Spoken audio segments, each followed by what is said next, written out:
అందరికీ నమస్కారం అండి. ఈరోజు శ్రీపాద శ్రీ వల్లభ స్వామి వారి చరితామృతంలోని 51వ అధ్యాయం పారాయణ చేసుకుందాము. 51వ అధ్యాయంలోకి వెళ్ళబోయే ముందుగా 50వ అధ్యాయంలోని కొన్ని ధ్యాన విశేషముని ప్రస్తావించుకుందాము.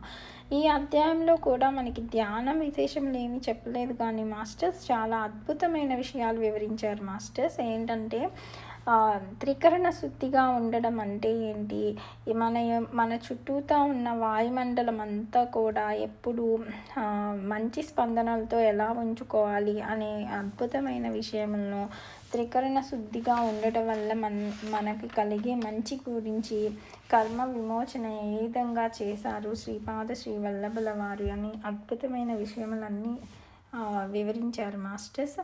అందరూ కూడా ప్రతినిత్యము ధ్యానం చేస్తూ, మంచి గ్రంథములను పారాయణ చేస్తూ, సజ్జన సాంగత్యం చేస్తూ, జ్ఞానాన్ని పెంచుకుంటూ, అద్భుతంగా మన జీవితాన్ని సరైన మార్గంలో నడిపించుకుంటూ ఆనందంగా జీవిద్దాం మాస్టర్స్.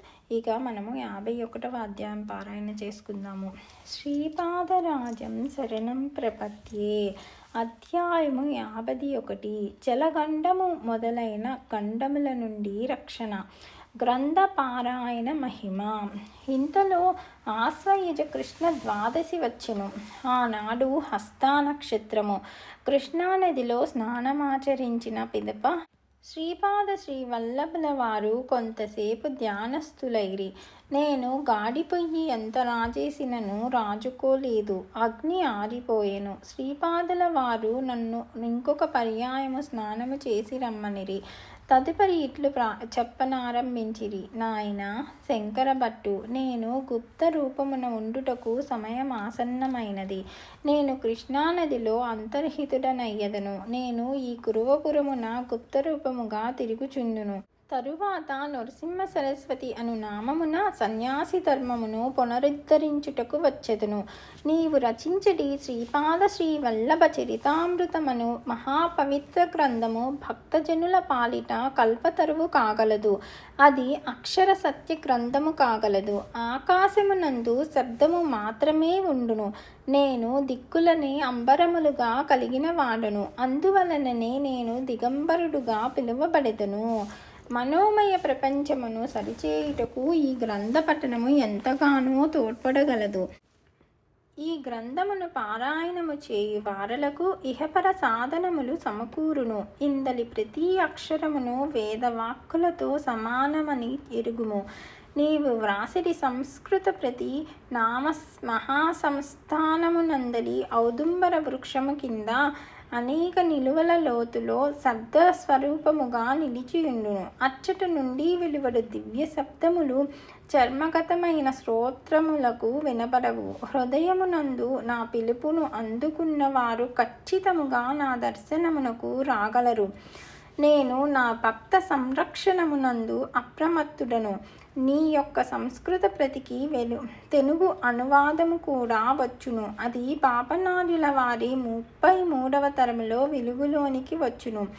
అది అనేక భాషలలోనికి అనువదింపబడును. దానిని ఏ భాషలో చదివినను దివ్యానుభవములు, రక్షణ ఒకే విధముగా నుండును.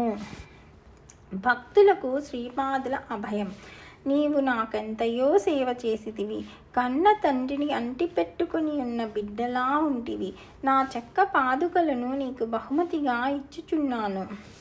నీవు నేను లేనని దుఃఖింపవలదు. నీవు 3 సంవత్సరముల వరకు ఇచ్చటనే ఉండవలసినది. నీకు ఈ 3 సంవత్సరములలోనూ తేజోమయ రూపమున దర్శనమిచ్చుచుందును. నీకు అనేక యోగ రహస్యములను తెలియజేయుచుందును. శ్రీపాదుల అంతర్ధానం. 3 సంవత్సరముల అనంతరము వచ్చు ఇదే ఆశ్వయుజ కృష్ణ ద్వాదశి నాడు నీవు రచించిన శ్రీపాద శ్రీ వల్లభ చరితామృతము నా పాదుకల వద్ద వినిపింపుము. ఆ రోజున నా దర్శనమునకు వచ్చు వారందరూ ధన్యులు. అందరికీ మంగళమయ ఆశీర్వాదములు. శ్రీపాద శ్రీ వల్లభ మహాప్రభువులు ఈ ప్రకారముగా సెలవిచ్చి కృష్ణానదిలోనికి దిగి అంతర్హితులైరి. వారి చెక్క పాదుకలను నేను గుండెలకు హత్తుకొని తల్లిని కోల్పోయిన బిడ్డవలే వెక్కి వెక్కి ఏడ్చి తిని, ఆ తరువాత సొమ్మసిల్లిపోతిని.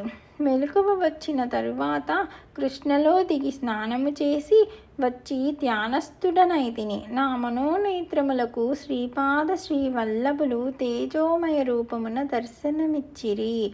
శ్రీపాద శ్రీవల్లభులకు జయము జయము. 51వ అధ్యాయము సంపూర్ణము.